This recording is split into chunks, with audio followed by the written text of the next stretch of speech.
अस्सलाम वालेकुम नाजरीन। इस वक्त आप देख रहे हैं रोशन टीवी इंटरनेशनल। मैं हूं नसीर, जर्मनी के स्टूडियो से। नाजरीन, रोशन टीवी चैनल की कोशिश होती है कि दुनिया में जहां भी आप रहते हैं हम आपको ढूंढ निकालते हैं, आपसे मज़े मज़े की बातें करते हैं।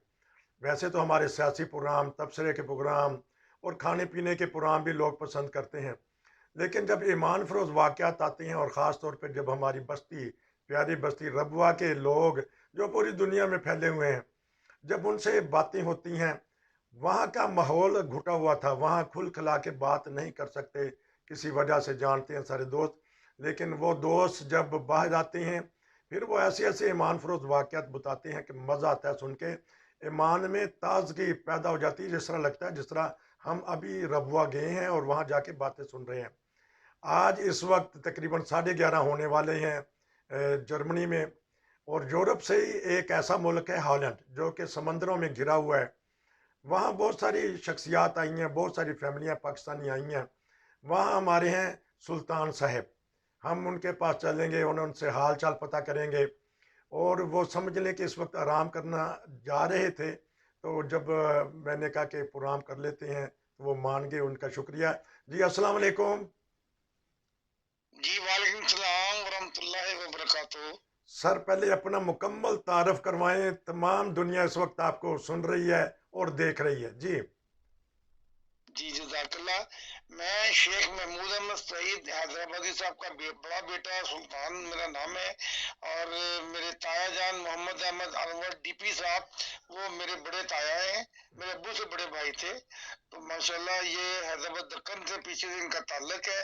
और वहाँ से ये मेरे वालिद साहब की जिंदगी वक्फ थी और दादा जान ने वक्फ किया था, और इसलिए करके वालिद साहब हजरत अम्मा जान के साथ ही वहाँ से हिजरत करके पाकिस्तान आ गए।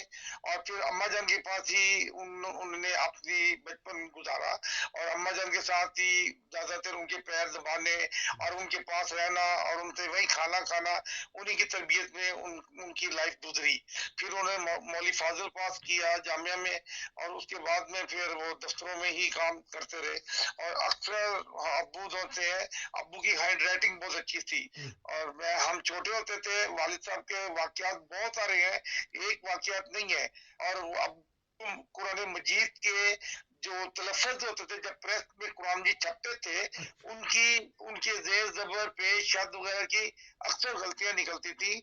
और वो अब्बू जो थे ना, उनको वो गाड़ियां बोरियां, और वो एक बैठक उनके पास होती थी, उसमें उन्होंने वो सारे वक्त कुरान मजीद के एक एक लफ्ज पढ़ के उसमें शब्द मत जो भी चेंज या ज्यादा होती तब, या उसमें से कमी पेशी हो उसको पूरा करते थे। और फिर वो ठीक करके फिर दोबारा तरीके जदीद के दफ्तर में चले जाते थे।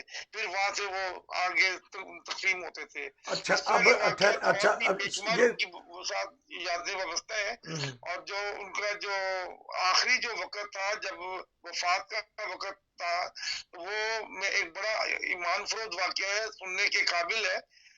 हम लोग सुनते थे कि ऐसा होता होगा, मगर मुझे अच्छी तरह याद है कि अब्बू को जब फरिश्ते लेने आए, हम्म, तो एक साल पहले, यानी कि उनको जब फरिश्ते लेने आए, उन्होंने बकायदा आके कहा, शेख साहब हम लेने आए हैं। तो अब्बू ने उनसे कहा, मुझे एक साल की मोहलत दी जाए, मेरे भी छोटी छोटी बच्चे हैं, मैंने उनकी शादियां करनी है। हम्म, तो वो फरिश्ते चले गए, ना हाँ ना ना, कोई जवाब नहीं दिया। हम्म, सुबह उठ के चौधरी शबीर साहब, अहमदीन साहब वगैरह जो उनके कुलीग थे, हम्म, अपने दफ्तर में जाके ये बात उनको उनसे की कि अपना तो साहब ये मैंने ऐसे ऐसे ख्वाब देखी है। हम्म, तो उन्होंने कहा कोई बात नहीं है, ये चीजें बाज आ जाती है, आप फिक्र ना करें, अल्लाह ताला फजल करेगा। हम्म, तो अब्बू वहां से जब दोपहर का टाइम था, वहां से वापस आए, और आने के बाद जब दफ्तर से तो खाना वाना खा के तो वालदा से कहते हैं कि तनवीर स्टूडियो की दुकान पे चलो, मैं आपके साथ तस्वीर खिंचाना चाहता हूँ, मेरा बड़ा दिल कर रहा है। अच्छा, उन्होंने बताया नहीं, तो अम्मी को उन्होंने वहां बुलाया, तो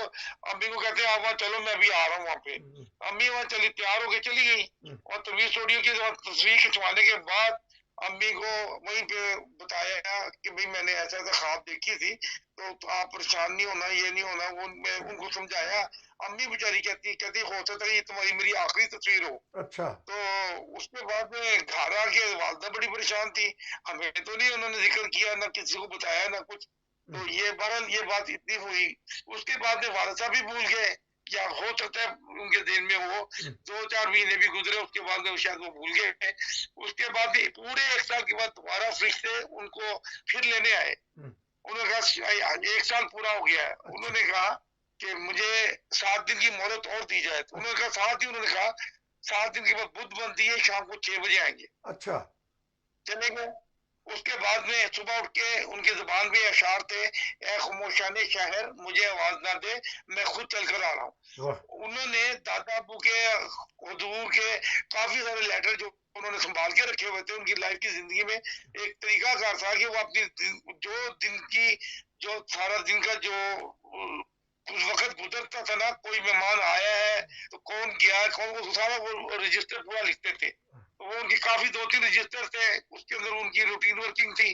बहरहाल वो अब गुज़रते गए।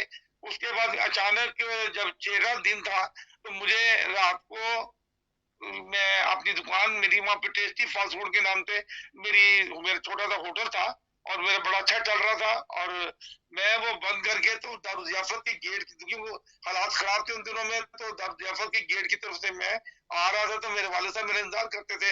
मैं अपनी लाइफ़ में, मुझे याद है कि जब तक मेरी होश मैंने सँभाली है, मैंने कभी भी अपने वालिद साहब को दबाए बगैर नहीं सोया। अच्छा। तो वो मेरा इंतज़ार करते, मैं कह रहा यार मेरे वालिद साहब जो अभी तक जाग रहे हैं मेरी खातिर। हाँ। तो मैं वो जल्दी से साइकिल तेज़ी से करके मस्जिद ममूद के सामने से आया।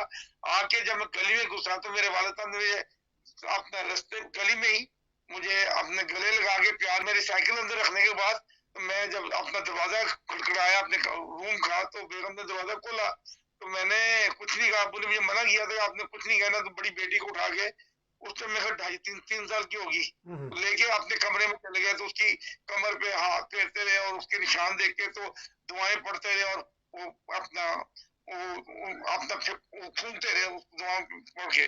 तो मैं थोड़ी देर के बाद मैं कहा चलो अब्बू का अपना दिल का गुबार निकाल लें, तो मैं ले आता हूँ। उसके बाद में मैंने वो अब्बू से आधे घंटे के बाद बच्ची को उठाया, तो अपने पास लेके आके लेटा दिया। तकरीबन मेरा ख्याल है कि 2:30-3 बजे के करीब अब्बू की बेबसी से रोने की आवाज आई मुझे, अच्छा। और मैं बड़ा परेशान हुआ। मैं कहा अब्बू क्या हो गया? मैं उठ के फटाफट गया, जाके प्यार किया, उनको गले लगाया, और मैंने कहा अब्बू कोई बात नहीं, ये तो जिंदगी में होती रहती बातें, आप इतनी टेंशन ले रहे हैं। कहते नहीं, मैं सोच रहा हूँ आज कैसे सोए तो कल कैसे सोएंगे आप लोग। अच्छा। तो मैंने वो बात इग्नोर कर दी, मैंने कोई ऐसी बात सोची नहीं। तकरीबन 4-5 बजे के करीब फिर उनकी बेबसी से रोने की एक चीख आवाज निकली, तो वो मैं फिर जाके प्यार किया। तो मैंने, मुझे कहते बेटे नहीं कोई ऐसी बात नहीं, मैं अब नहीं रोता, आप चुप करके जाके सो जाओ, आपने सुबह ड्यूटी पे भी जाना होता है अपनी दुकान पे, तो आप तो आराम से जाके सो जाए। तो मैं बड़ा परेशान हुआ, मैं जाके ना सेन में सो गया। तो वो उसके बाद मुझे सुबह सुबह जब तहज्जुद का टाइम या अजानें हो गई, तो उसके बाद में वालिद साहब की रूटीन थी, अपने ब्रश करते थे, झटकते थे, अपने संभाल के रखते थे। इसी तरह ना मैं लेटा हुआ था, तो मेरे से छोटी बहन अब्बू का हाथ पकड़ के लेके आ रही बाहर की तरफ। अच्छा। तो मैं कहा क्या बात है? तो कहती है नहीं अब्बू, अब्बू कहते हैं कि मेरे पैरों में ताकत सी नहीं है, मुझे मेरे से इतना ज्यादा नहीं चला जा रहा। तो मैंने कहा छोड़ दे, मैं खुद पकड़ता हूँ। मैं उनके बाथरूम के साथ खड़ा हो गया, उन्होंने वॉशरूम से निकले, तो मैं प्यार किया, मैं कहा क्या बात है मुझे बताएं। मैं साथ पकड़ा, मुझे कहते हैं कि कोई ऐसी बात नहीं बेटे, मैं बिल्कुल ठीक हूँ, आप परेशान ना हो। तो मैं उनको लेके गया, उन्होंने कुली की, अपने दांत साफ किया, दांत साफ करके आके जब करीब अम्मी उस टाइम सेन में सुबह नाश्ता तैयार कर रही थी, अच्छा। तो वो वहां पे आके उन्होंने झटका, तो बुरुश दरमियान में से, यानी कि बुरुश का जो बुरुश का हिस्सा है उसके दरमियान में आगे से जाके बुरुश दरमियान से टूट गया। अच्छा। तो मुझे कहते हैं आज इसने भी मेरा साथ छोड़ देना था। तो मैंने भी कहा, वालदा ने भी कहा कि ये सही कंपनी का नहीं होगा, अच्छा। इसलिए टूट गया, आपको मैं नया ले दूंगा। मैंने कहा वो मैं आपको अच्छा था नया लेके दूंगा, आप क्यों परेशान हो रहे हैं? तो कहते नहीं बेटा ये खुदा तआला की हिकमत है। तो मैंने उनकी बात को इग्नोर किया, कोई ऐसी समझा नहीं। वो जाके लेट गए, तो मैं बाहर ही लेटा हुआ था, तो मैं अम्मी के साथ बैठा था। मैंने कहा बेटा नाश्ता तैयार हो रहा है, तो आप करके चले जाना। मैं कहा अच्छी बात है। मैं बैठा था, तो मेरी बहन आके मुझे कहती है अब्बू नाश्ता नहीं कर रहे। तो अच्छा। मैंने उससे डिस्कस की, मैंने कहा ये आज रात को अब्बू भी रोए भी हैं, और अब्बू को नाश्ते में क्यों? क्योंकि वालिद साहब बेशक मेरे वालिद साहब थे, मगर वो मेरे से कभी भी कोई बात शेयर करते वक्त वो जो मैं कहता था वही मानते थे, वही ठीक। क्यों होता था। ठीक। तो मैंने जाके अब्बू से कहा कि अब्बू आप क्यों नाश्ता नहीं कर रहे? तो मुझे कहते बेटा मुझे तंग ना करो, मैं आपकी मेहरबानी, मैं थोड़ा सा नाश्ता करूंगा और करूंगा जरूर, थोड़ा सा करूंगा, उसके बाद मैं हॉस्पिटल जाऊंगा तो आपको मैं वहां बुलाऊंगा तो आप वहां पे आना। मैं क्या एम्बुलेंस को गाड़ी लेके आ जाऊं, अपनी कोई कार लेके आऊं आपको लेके जाने के लिए? कहते नहीं आप होटल में जाओ, मैं आपको वहां से बुला लूंगा। तो मैं वो भूल गया, मैं चला गया अपने अपने कामों में। वही मस्जिद अक्सर में मेरी 5 बजे मीटिंग भी थी बाजार की, तो मैंने वहां वेट कर रहा था, अभी निकलने वाली था। एक दोस्त आया तो उसने मुझे कहा कि आपके वालिद साहब ने कहा कि सुल्तान को फौरी मेरे पास पहुंचे। अच्छा। तो मैंने उसी दिन क्लाइमेक्स का एक पंखा पेस्टल फैन लिया था, तो मैं नया फैन लेके अपनी दुकान के लिए लिया होता तो मैं लेके चला गया। कहते हैं वो एडमिट हुए हैं तो उन्होंने वहां पे है। तो मैंने कहा ठीक है, मैं लेके चला गया। जब वो एम्बुलेंस वाले को बुलवाया उन्होंने, तो वो मेरा छोटा भाई मसूद पाशा है जो मलेशिया में आजकल, तो वो गाड़ी वो लेके आया था और हमारे एम्बुलेंस में घर से निकलते वक्त उन्होंने उनको अपनी मेरी बहन से घर पे जिक्र कर रहे थे, मैं अभी जिंदा हूँ, अभी थोड़ी देर के बाद मेरी लाश यहाँ पड़ी होगी। अच्छा। हम सारी बहनों ने कहा कि हम अब भाई को बुलाते हैं, खाना मैंने खिलाया सबको। खाने के बाद ये बातें की उन्होंने। उसके बाद मैं घर से निकल के दुआएं करते करते गली क्रॉस की, उसके बाद में वो एम्बुलेंस के पास खड़े होके काफी देर तक दुआएं पढ़ के घर की तरफ देखते रहे और बहुत देर तक कहते हैं कि वहाँ खड़े रहे। मुझे नहीं पता था, ये तो मुझे ड्राइवर ने बताया था। अच्छा। उसके बाद में ड्राइवर से कहते हैं देखो तुम मुझे जिंदा लेके जा रहे हो ना, तो थोड़ी देर के बाद तुम मेरी लाश लेके घर आओगे।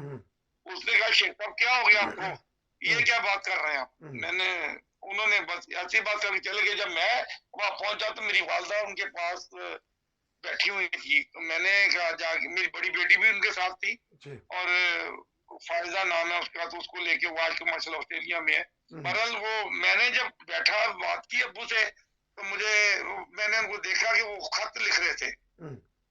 मेरी साहब ने फुफू ਨੂੰ खत लिख रहे थे हैदराबाद जखन, छोटी फुफू मेरे ने, तो उन्होंने लिख रहे थे अपना खत। मैं नहीं उन्होंने खत देखा ना मैंने पता लगे।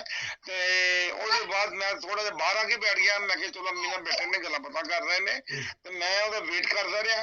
ਉਹਦੇ बाद थोड़ी देर बाद जिस दिन खत आपके अजय गलबात हो ही रही थी, तो मैनू ना अम्मी लिख रहे थे, मैं बैठ गया जिते अम्मी बैठे थी, मैनू कहते हैं कि बेटे मैं खत लिख रहा हूँ, खत सवेरे पोस्ट कर दे फुफो नू। अच्छा। मैं बड़ा हैरानगी ਨਾਲ जवाब दिता, मैं क्या अब्बू जी अगे तो मैं कभी आज तक नहीं अपना खत पोस्ट किते, मैनू की पता किस तरह पोस्ट कर रहे ने, ते मैं क्या ਤੁਹਾਡਾ ਹੀ तो काम है, ਤੁਸੀਂ ਕਰਦੇ ਹੋ, ਤੇ ਮੈਨੂੰ ਤਾਂ ਨਹੀਂ ਪਤਾ। ਕਹਿੰਦੇ ਅਗਰ ਠੀਕ ਹੈ ਮੈਂ ਹੋਇਆ ਤੇ ਮੈਂ ਕਰ ਦਾਂਗਾ, ਨਹੀਂ ਤੇ ਤੂੰ पोस्ट कर ਦੇ। ਤੇ ਮੈਂ ਕਿਹਾ ਮੈਂ ਉਹਨਾਂ ਦੀ ਗੱਲ ਨਾ ਸਮਝੀ, ਮੈਂ ਉਹਨਾਂ ਦਾ ਮੂੰਹ ਦੇਖ ਰਿਹਾ ਵਾ।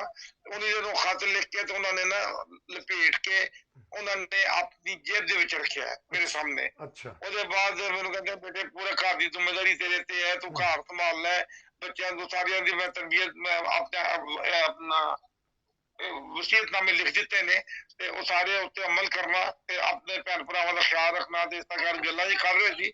ਜਿਸ ਦਿਨ ਕਰੀਬਨ 6 ਦਾ ਟਾਈਮ ਹੋਇਆ ਨਾ, ਇੱਕ ਅੱਧਾ ਮਿੰਟ ਘੱਟ ਹੋਣਾ, ਤੇ ਮੈਨੂੰ ਉਹਨਾਂ ਨੇ ਇੱਕ ਦਫਾ ਉੱਤੇ ਦੇਖਿਆ, ਮਗਰ ਉਹ ਉਸ ਟਾਈਮ ਨਹੀਂ ਉਹ ਲੇਟੇ। ਉਹਦੀ ਦੇਰ मैंने फिर उन्होंने समझाया कि देख अपने बच्चों का ते इस तरह से अपना पूरा ख्याल रखना है। और मैं तो ये ਉਹਦੇ बाद उन्होंने अचानक उत्ते घड़ी ਵੱਲ देखा, मेरे सामने घड़ी ਵੱਲ देखा और आराम ਨਾਲ लेटे ने ਤੇ ਉਹਨਾਂ ਦਾ ਦਮ ਕਿਸ ਟਾਈਮ ਨਿਕਲਿਆ ਮੈਨੂੰ ਨਹੀਂ कोई पता। अच्छा। ਲੇਟ ਉਹਦੇ ਬਾਅਦ ਮੈਂ ਸਮਝਿਆ ਕਿ ਸ਼ਾਇਦ ਆਰਾਮ ਨਾਲ ਲੇਟੇ ਨੇ, ਤੇ ਮੈਂ ਕੋਈ ਉਹਨਾਂ ਨੂੰ ਦੇਖਿਆ ਨਹੀਂ, ਕੋਈ ਇੰਨਾ ਗੌਰ ਨਹੀਂ ਕੀਤਾ। थोड़ी देर मैं देख रहा हूँ तो अब्बू ने अपने हाथ वगैरह भी सीधे हो गए थे उन्होंने। अच्छा। तो मैं हिलाया थोड़ा जिहा, ढिले ढिले जे लगे मैनू, तो मैं डॉक्टर ने बुलाया, डॉक्टर बिल्कुल नाल सामने थी। और डॉक्टर रिची साहब सारे इकट्ठे होके आ गए, उन्होंने आके अब्बू ने दबाया, पंप किया, सिरिंज मारी, टीका लगाया सीने ते, मगर अगे वाले साहब फौत हो चुके सी। ਉਹਦੇ ਬਾਅਦ ਉਹਨਾਂ ਦੇ ਜਿਸਮ ਉਹਨਾਂ ਦੇ ਆਪਣਾ ਖਤ ਦੇਖ ਕੇ ਤੇ ਖਤ ਦੇ ਵਿੱਚ ਆਪਣੀ ਭੈਣ ਨੂੰ ਲਿਖਿਆ ਸੀ ਉਹਨਾਂ ਨੇ ਕਿ ਮੈਂ ਥੋੜੀ ਦੇਰ ਬਾਅਦ ਦੁਨੀਆ ਤੋਂ ਰੁਖਸਤ ਹੋ ਰਿਹਾ, ਮੇਰੀ ਦਿਲ ਦੀ ਬੜੀ ਖੁਆਇਸ਼ ਸੀ ਕਿ ਮੈਂ ਤੁਹਾਡਾ ਦੁਬਾਰਾ ਮਿਲਦਾ ਤੇ ਮੇਰਾ ਆਖਰੀ ਵਕਤ ਆ ਗਿਆ।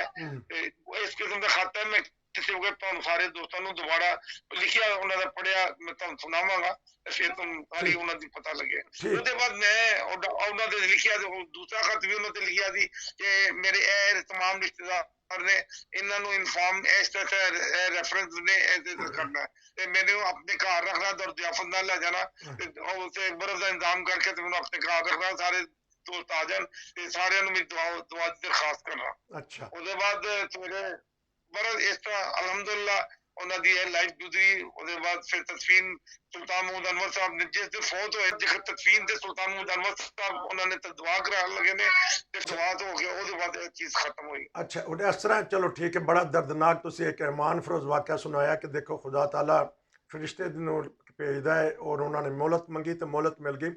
आखिर तो सिर्फ अद्धे मिनट तक दस दो कि ਤੁਹਾਡੇ ਅੱਬਾ ਜੀ ਦੀ ਔਲਾਦ ਹੁਣ ਪੂਰੀ ਦੁਨੀਆ 'ਚ ਕਿੱਥੇ ਕਿੱਥੇ ਫੈਲੀ ਹੈ, ਪੋਤਰੀਆਂ ਦੋਤਰੀਆਂ ਕਿੱਥੇ ਕਿੱਥੇ ਨੇ ਇਸ ਟਾਈਮ। ਮਾਸ਼ਾਅੱਲਾ ਨਾਮ ਲੈਣ ਦੀ ਜ਼ਰੂਰਤ ਨਹੀਂ, ਮੁਲਕ ਦਾ ਨਾਮ ਲੈ ਦਿਓ, ਪੋਤਰੀਆਂ ਦੋਤਰੀਆਂ ਦੇ ਨਾਮ ਨਾ ਚਾਹੇ ਲਵੋ, ਕਿੱਥੇ ਨੇ ਫੈਲੇ।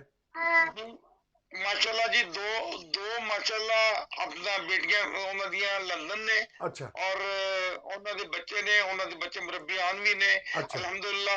ਔਰ ਮੇਰੀ ਜਿਹੜੀ ਬਾਕੀ ਦੋ ਬੱਚੀਆਂ ਜਿਹੜੀਆਂ ਨੇ ਤਿੰਨ ਪਾਕਿਸਤਾਨ ਨੇ ਔਰ ਇੱਕ ਜਿਹੜੀ ਹੈ ਮਲੇਸ਼ੀਆ ਵਿੱਚ ਹੈ। अच्छा ਭੈਣ ਵੀ ਹੈ ਭਰਾ ਵੀ ਹੈ ਉੱਥੇ। अच्छा ਤੇ ਇਸ ਤਰ੍ਹਾਂ ਕਰਕੇ ਇਹ ਚੀਜ਼ ਹੈ। ਬਾਕੀ ਮੇਰੀ ਆਪਣੀਆਂ ਵੱਡੀਆਂ ਬੇਟੀਆਂ ਜਿਹੜੀਆਂ ਨੇ, ਜਿਹੜੀ ਫਾਇਜ਼ਾ ਦਾ ਜ਼ਿਕਰ ਵਿੱਚ ਆਇਆ ਸੀ, ਉਹ ਆਸਟ੍ਰੇਲੀਆ ਨੇ, ਉਹਦੇ ਮਾਸ਼ਾਅੱਲਾ ਬੇਟੇ ਨੇ, ਉਹਦੇ ਬੇਟੇ ਮਾਸ਼ਾਅੱਲਾ ਵੱਡਾ ਬੱਚਾ ਉਹਨੇ ਅੱਧਾ ਕੁਰਾਨ ਜੀ ਹਿਫਜ਼ ਕਰ ਲਿਆ ਹੈ। ਤਿੰਨ माशाअल्लाह ਬੇਟੇ ਨੇ ਉਹਦੇ ਮਾਸ਼ਾਅੱਲਾ। ਤੇ ਇਸੇ ਤਰ੍ਹਾਂ ਦੂਸਰੀ ਬੇਟੀ ਜਿਹੜੀ ਹੈ ਉਹ ਇੰਡੀਆ ਦੇ ਵਿੱਚ ਹੈ ਤੇ अच्छा ਤੀਸਰੀ ਜਿਹੜੀ ਉਹਦੇ ਵੀ ਦੋ ਬੇਟੇ ਨੇ ਤੇ ਤੀਸਰੀ ਜਿਹੜੀ ਹੈ ਉਹ ਮਲੇਸ਼ੀਆ ਹੈ, ਉਹ ਵੀ ਮਾਸ਼ਾਅੱਲਾ ਉਹਦੇ ਵੀ ਇੱਕ ਬੇਟਾ ਇੱਕ ਬੇਟੀ ਹੈ। ਤੇ ਬਾਕੀ ਇਸ ਤਰ੍ਹਾਂ ਰੱਵੇ ਦੇ ਵਿੱਚ ਵੀ ਮੇਰੀ ਸਿਸਟਰ ਹੈ, ਉਹਨਾਂ ਦਾ ਵੀ ਬੇਟਾ ਮੁਰੱਬੀ ਹੈ ਅਲਹਮਦੁਲਿਲਾ। ਤੇ माशाअल्लाह ਇਸ ਤਰ੍ਹਾਂ ਕਰਕੇ ਅਲਹਮਦੁਲਿਲਾ ਮਾਸ਼ਾਅੱਲਾ ਅੱਲਾਹ ਦੇ ਫਜ਼ਲ ਨਾਲ ਵਾਲਿਦ ਸਾਹਿਬ ਦੀ ख्वाहिश थी कि मेरा भी बच्चा मुरब्बी बने, मगर है कि साडे भैन दे बच्चियां ने माशाअल्लाह इस चीज ਨੂੰ ਪੂਰਾ ਕਰਤਾ ਹੈ ਵਾਲਿਦ ਸਾਹਿਬ ਦੀ ख्वाहिश। बहुत बहुत शुक्रिया। इंशाअल्लाह तो ਅਸੀਂ ਤੁਹਾਡੇ ਕੋਲੋਂ ਇੱਕ ਹੋਰ ਵਾਕਿਆਤ ਦਾ ਇੱਕ ਲਵਾਂਗੇ ਕਿ ਹਜ਼ਰਤ ਅੰਮਾ ਜਾਨ ਰਜ਼ੀ ਅੱਲਾਹ ਤਾਲਾ ਅਨਹਾ ਦੀ ਖਿਦਮਤ ਕਰਨ ਦੀ ਤੌਫੀਕ ਮਿਲੀ ਤੁਹਾਡੇ ਬਜ਼ੁਰਗਾਂ ਨੂੰ, ਅਸੀਂ ਉਹਦਾ ਪਤਾ ਕਰਾਂਗੇ। ਤੁਹਾਡਾ ਬਚਪਨ ਕਿਸ ਤਰ੍ਹਾਂ ਗੁਜ਼ਰਿਆ ਉਹ ਵੀ ਪਤਾ ਕਰਾਂਗੇ। ਤੁਸੀਂ ਖੇਡਦੇ ਰਹੇ ਮਾਸ਼ਾਅੱਲਾ ਕਬੱਡੀ, ਉਹ ਵੀ ਪਤਾ ਕਰਾਂਗੇ। ਤੁਸੀਂ ਖਿਦਮਤ ਦੀਨ ਵੀ ਕਰਦੇ ਰਹੇ, ਉਹ ਵੀ ਪਤਾ ਕਰਾਂਗੇ। ਔਰ ਜਿਸ ਤਰ੍ਹਾਂ ਤੁਸੀਂ ਕਿਹਾ ਕਿ ਤੁਹਾਡੇ ਵਾਲਦੈਨ ਦਾ ਤੁਹਾਡੇ ਉੱਤੇ ਬੜਾ ਸੀ ਕਿ ਉਹਨਾਂ ਦੀ ਤਰਬੀਅਤ ਦਾ ਬੜਾ ਹੱਥ, ਅਸੀਂ ਉਹ ਵੀ ਪਤਾ ਕਰਾਂਗੇ। ਔਰ ਹਾਲੈਂਡ ਦੇ ਵਿੱਚ ਤੁਸੀਂ ਆ ਗਏ ਜੇ, ਅਸੀਂ ਅੱਜ ਕੱਲ੍ਹ ਦੇ ਵੀ ਤੁਹਾਡੇ ਕੋਲੋਂ ਹਾਲਾਤ ਪਤਾ ਕਰਾਂਗੇ ਕਿਉਂਕਿ ਬੜੀ ਤਫਸੀਲ ਨਾਲ ਤੁਸੀਂ ਆਪਣੇ ਅੱਬਾ ਜੀ ਦਾ ਵਾਕਿਆ ਸੁਣਾਇਆ। ਤੇ ਅਗਲੀ ਦਫਾ ਤੁਹਾਡੇ ਕੋਲ ਦੋਸਤਾਂ ਦੇ ਵਾਕਿਆਤ ਪਤਾ ਕਰਾਂਗੇ, ਬਜ਼ੁਰਗਾਂ ਨੂੰ ਤੁਸੀਂ ਬੜਾ ਮਿਲੇ ਉਹਨਾਂ ਦਾ ਪਤਾ ਕਰਾਂਗੇ, खुलफाए अहमदियत ना तुसी मिलते रहे उन्हों का पता करांगे। नाज़रीन हमारे पास बातें तो बहुत होती हैं, बहुत सारे सवालात होते हैं। अगर आप भी हमारे साथ प्रोग्राम करना चाहते हैं, जो आपके पास ईमान फरोज़ वाक़यात हैं लाजमी दुनिया को बताएं, दूसरों को बताएं। इस तरह ईमान में पुख्तगी पैदा होती है, इजाफा पे होता है। तो जो हम अपना ख़जाना छोड़ के जाएंगे यही एक ख़जाना है जो हम अपनी आने वाली नस्ल के लिए छोड़ के जाएंगे कि हमने हमारे बुज़ुर्ग क्या क्या करते रहे। आपका बहुत शुक्रिया, रात के टाइम आपने मुझे इंटरव्यू दे दिया। तो इंशाल्लाह दोबारा फिर मिलेंगे। नसीर को इजाज़त दीजिए। अस्सलाम वालेकुम। जी वालेकुम सलाम व रहमतुल्लाहि व बरकातहू। हमारे चैनल को सब्सक्राइब कर लीजिएगा। शुक्रिया।